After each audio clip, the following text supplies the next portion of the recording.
Good evening and thanks for watching tonight. I'm at Davenport. And I'm Misty England. All right, let's get a first look at our weather now with Chief Meteorologist Doug Iverson. Wow, a little bit of summer. How long will it last? Yeah, sure felt good out there today. Here's a reminder that tomorrow is Election Day. Governor Brad Little wants to assure Idahoans of the state's history of safe and secure elections, and new investments will help continue election integrity.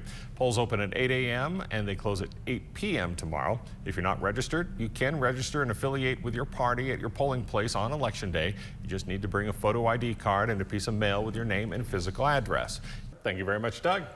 Idaho State Police removed a car from the Snake River earlier today. According to Idaho State Police, the accident happened around 9 a.m. at milepost 375 near Swan Valley. Troopers say the driver miscalculated the curve and ended up in the water. One lane of the highway was temporarily closed while crews removed the vehicle. ISP says there were no injuries. The increase of overdose deaths caused by synthetic opioids is at a record high nationwide and here in eastern Idaho. KPVI News that works for you journalist Kylie Gibson has been researching this issue locally for the last few weeks, and she joins us now live from the newsroom with more on this crisis. Kylie. After more than 70 years, a soldier's remains are now home. Private First Class Army Officer Kenneth Bridger was killed during the Korean War at the age of 17.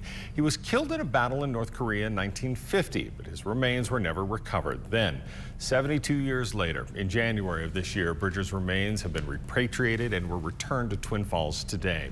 Bridger's only living relatives are in Twin Falls. A private ceremony will be held Saturday at the Twin Falls Cemetery, where Private Bridger will be laid to rest next to his mother.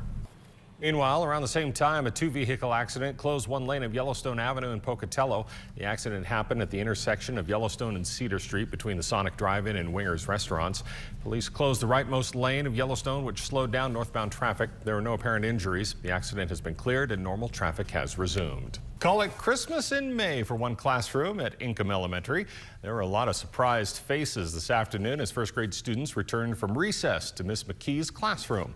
Students found wrapped packages waiting for them on their desks. These presents were from the Idaho Lottery and their classroom wish list program. Today, it was more than $1,800 in classroom supplies for Miss McKee's classroom. As the students opened the gifts, they found a new printer, a laminator with laminating pouches, dry erase markers, storage bins, magnetic letters, and more. These items will help Miss McKee start up a new classroom program. I want to institute a science of reading program, and it had lots of color copies that needed made, and I didn't have a printer, and so I asked for a printer and paper and lamination and organization things and poppers with alphabets on them, and just fun activities for the kids to work with reading, just different hands-on things. Members of the Idaho Lottery Commission and staff joined Executive Director Jeff Anderson in making the presentation. Money for the program comes from the lottery's VIP club members who can donate their points to the program. Idaho teachers can submit their wish list to the Idaho Lottery's website and the Lottery Commission, and staff will then pick a teacher's list and buy the items on their list. I think it shows you what teachers, what they have in their heart for their children and the people of Idaho. And we're just trying to do our small part to shine our lamp, if you will, in a place where people can use it to shine their lives. And if you are an Idaho teacher and would like to submit a wish list for next school year, you can find a link on this story on our website at kpvi.com. Get out the drool bucket. Okay, vanilla soft serve ice cream, yes. Yep. Chocolate covered pretzel bits, yes. Topped with caramel swirl. Oh, sold.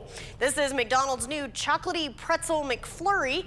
Goes on sale starting May 25th. The company calls it the perfect combination of salty and sweet. It's the second sweet eat added to the menu recently with the glazed pull-apart donuts that were released earlier this month. I'll take one of everything. Oh, man, that looks tasty. Anything with caramel, I'm sold. Johns Hopkins students just wrapped up a one-of-a-kind design project. It's called Tasty Tape. The edible adhesive is made of food-grade fibrous scaffold and an organic adhesive. It ensures the ingredients in your favorite wrap are tucked tightly inside during cooking and when you eat it. The team tested a bunch of ingredients and combinations before settling on the final recipe. The tape is clear, but the team added blue dye to the tape to better illustrate its use. They say it's safe and has the strength to hold together a big fat burrito. The makers of the tape are applying for a patent. Now, if they just invent a tape to keep your tacos from shattering. Right, exactly. That'd be kind of nice.